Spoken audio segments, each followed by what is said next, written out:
LPD Desa Pekraman Teleput Gianyar mengadakan gebiar hadiah dan pertanggungjawaban Badan Pengurus Tahun Buku 2015 di Wantilan Desa setempat Sabtu kemarin. Di usia 27 tahun, LPD Teleput telah membukukan aset 68,3 miliar rupiah.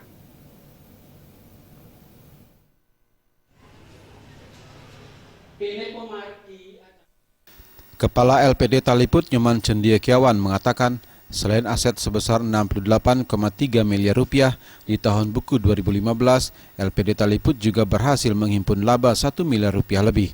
Penyisihan 200 juta lebih dari laba bersih LPD Taliput dialokasikan untuk dana pembangunan dan 50 juta rupiah untuk dana sosial.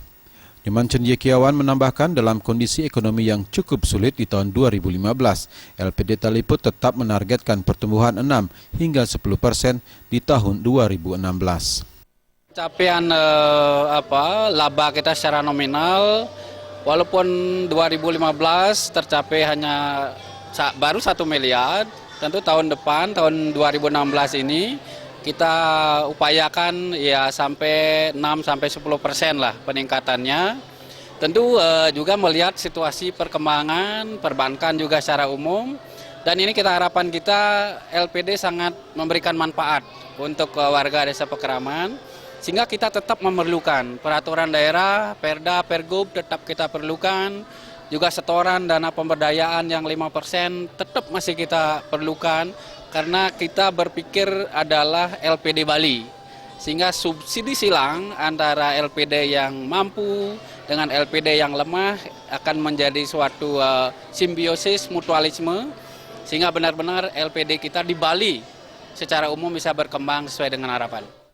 Desa Pekraman Taliput Nyoman Suyase menyampaikan apresiasinya kepada Badan Pengurus LPD Taliput yang sudah bekerja maksimal membangun LPD sebagai salah satu aset milik Desa Adat Taliput. Kedepannya Suyase berharap ada terobosan baru yang inovatif untuk mendongkrak kualitas LPD Taliput sekaligus akan menunjang peningkatan kesejahteraan krama Desa Adat Taliput.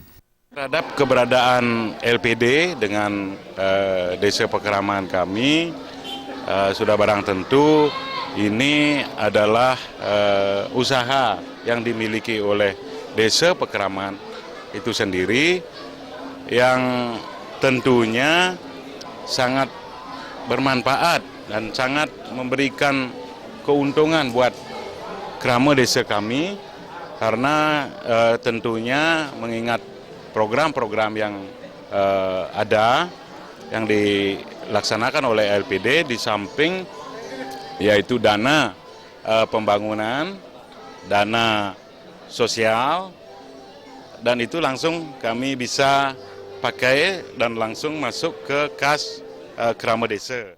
Usai penyerahan dana pembangunan dan dana sosial kepada pemangku dan anak yatim piatu, serta beasiswa kepada siswa berprestasi, pada kesempatan tersebut juga dilakukan pengundian berbagai hadiah tabungan dan deposito. Sutejo dan Anggaratana, Bali TV.